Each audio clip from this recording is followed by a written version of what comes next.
টিএমসিপির প্রতিষ্ঠা দিবসে কলকাতা বিশ্ববিদ্যালয়ের পরীক্ষার দিন বদলের আবেদন উড়িয়ে সিদ্ধান্তে অনড় থেকে পরীক্ষা সম্পন্ন হলো বিশ্ববিদ্যালয়ের। পরীক্ষা তো পরীক্ষার সময় হবে, খুব স্বাভাবিক ব্যাপার।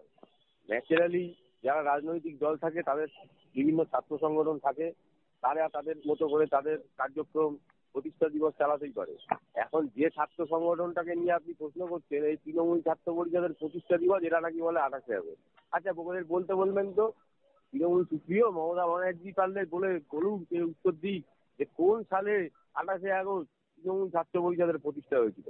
আমরা সবাই জানি 28শে আগস্ট ছাত্র পরিষদের কংগ্রেস দলের যে ছাত্র সংগঠন, যে সংগঠন এনএসইউআই গোটা দেশে আছে, এই দেশের এনএসইউআই এর অ্যাফিলিয়েটেড ছাত্র সংগঠন হচ্ছে ছাত্র পরিষদ, যেটা বিধান রায়ের অতুল্য ঘোষদের নেতৃত্বে পশ্চিমবঙ্গে 28শে আগস্ট স্থাপিত হয়েছিল। সেই 28শে আগস্টে আজকে 72তম প্রতিষ্ঠা দিবস। তাই আমরা বলতে পারি কংগ্রেসীরা যে 28শে আগস্ট 72তম প্রতিষ্ঠা দিবস। আর এ তৃণমূল ছাত্র পরিষদ তো বলতেই পারেন এদের প্রতিষ্ঠা দিবস কবে। এখন যে তার জন্মদিন জানে না, সে বলছে তার জন্মদিন পালন করবে, তার জন্য নাকি গোটা রাজ্যের কলকাতা বিশ্ববিদ্যালয়ের মতো একটা বিশ্ববিদ্যালয় যার আন্ডারে এতগুলো কলেজ, তাদের সব পরীক্ষা কার্যক্রম সব বন্ধ করে দিতে হবে। কেন না, মামার বাড়ির আবদার, তৃণমূল দল ক্ষমতায় আছে তাই জন্য সব পরীক্ষা টরীক্ষা বন্ধ করে দাও। এসব চলে নাকি? পশ্চিমবাংলায় এসব হবে না। আগামী বছর যখন 28শে আগস্ট আসবে তখন তৃণমূল দল পশ্চিমবঙ্গের ক্ষমতায় থাকবে না। লাস্ট শেষ বছরের জন্য মানুষের সমস্ত অন্যায় আবদার শুনতে পাচ্ছে, কোনো অসুবিধা নেই তাতে। আমি কুর্নিশ জানাই কলকাতা বিশ্ববিদ্যালয়ের যিনি ভাইস চ্যান্সেলর আছেন,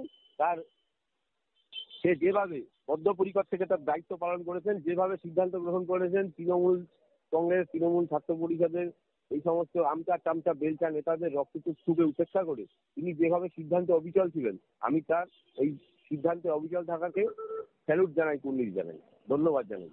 অরিজিৎদা, এইদিকে আবার অপর দিকে দেখা যাচ্ছে যেখানে টিএমসিপি বলছিল যেখানে উপস্থিতি কম হবে, উপস্থিতি হবে না, সমস্যা হতে পারে, সেই জায়গায় দেখা গেল 96% উপস্থিতি পরীক্ষায়। অথচ পরীক্ষা চলাকালীন কলেজের বাইরে কলেজ চত্বর জুড়ে চলল প্রতিষ্ঠা দিবসের স্লোগান। ওই যে 4% আসেনি পরীক্ষা দিতে, আমার মনে হয় তারা হয়তো ভেবেছে তৃণমূল ছাত্র পরিষদ করলে পরীক্ষা না দিয়ে পাস করা যাবে, ওএমআর সিট ফিল আপ হয়ে যাবে, ওরকম হয়তো ভেবেছে, সেই জন্য 4% পরীক্ষা দিতে আসেনি। ওই 4% যদি ভুল না করতো 100% ছাত্রছাত্রী পরীক্ষা দিত। ওই সমস্ত বলে মানুষকে ভয় দেখিয়ে লাভ নেই, কারণ সাধারণ মানুষ জানে যে এইভাবে তৃণমূল কংগ্রেসের ট্যাপে পড়লে কি বিপদে পড়তে হয়। সেটা তো দেখছেন, যারা ঘুষ দিয়ে চাকরি নিয়েছে তার অবস্থা দেখে এই ছাত্রছাত্রীরা কলকাতা বিশ্ববিদ্যালয়ে শিক্ষা গ্রহণ করেছে। তাই জন্যই আজকে 96% উপস্থিতি পরীক্ষা হলে ছিল। অপরদিকে অরিজিৎদা, যেখানে বলা হচ্ছে কখনো 9/6 আইন ব্যবহার করিনি, অন্যায়ের সঙ্গে আপোষ করিনি, জানি না আমি কতদিন আছি, কিন্তু আমি এটি রেখে গেলাম, এটা স্বাধীন চেতার জয়, ভবিষ্যতে এই ধরনের অনুরোধ যেন তারা না করেন। শাসক দলকে কড়া বার্তা দিলেন কলকাতা বিশ্ববিদ্যালয়ের অন্তর্বর্তী উপাচার্য শান্তা দে দত্ত। একদম স্যালুট জানাই, উনি যেই সিদ্ধান্ত গ্রহণ করেছেন, তৃণমূল কংগ্রেস, তৃণমূল ছাত্র পরিষদের এই সমস্ত হুমকি, এই সমস্ত অনেক নেতাদের দেখছিলাম কালকে হুমকি দিচ্ছিল চারটা মিডিয়াতে, গতকালকে দেখছিলাম। এই সমস্ত কিছুকে উপেক্ষা করে যেভাবে সিদ্ধান্তে অবিচল ছিলেন, আমি কুর্নিশ স্যালুট জানাই। এইভাবেই, কারণ শিক্ষা যাদের কাছ থেকে আমরা শিক্ষা গ্রহণ করি, শিক্ষক শিক্ষিকারা যদি লক্ষ্যে অবিচল না থাকে, শিক্ষক শিক্ষিকারা যদি শাসক দলের মদতপুষ্ট হয়ে যায়, শিক্ষক শিক্ষিকারা যদি শাসক দলের রক্তচক্ষুকে উপেক্ষা না করে সিদ্ধান্ত গ্রহণ না করতে পারেন, তাহলে আগামী দিনের ভবিষ্যৎ কিভাবে শিখবে? অরিজিৎদা, এই কথার আপনার এই বক্তব্যের প্রেক্ষিতে বলতেই হচ্ছে, এদিকে কিন্তু আবার তৃণমূলের ছাত্র সংগঠনের প্রতিষ্ঠা দিবসে তৃণমূলের লোগো দেওয়া জামা পরতে দেখা গেল সুরেন্দ্রনাথ সান্ধ্য কলেজের অধ্যক্ষ জাফর আলী আখনকে।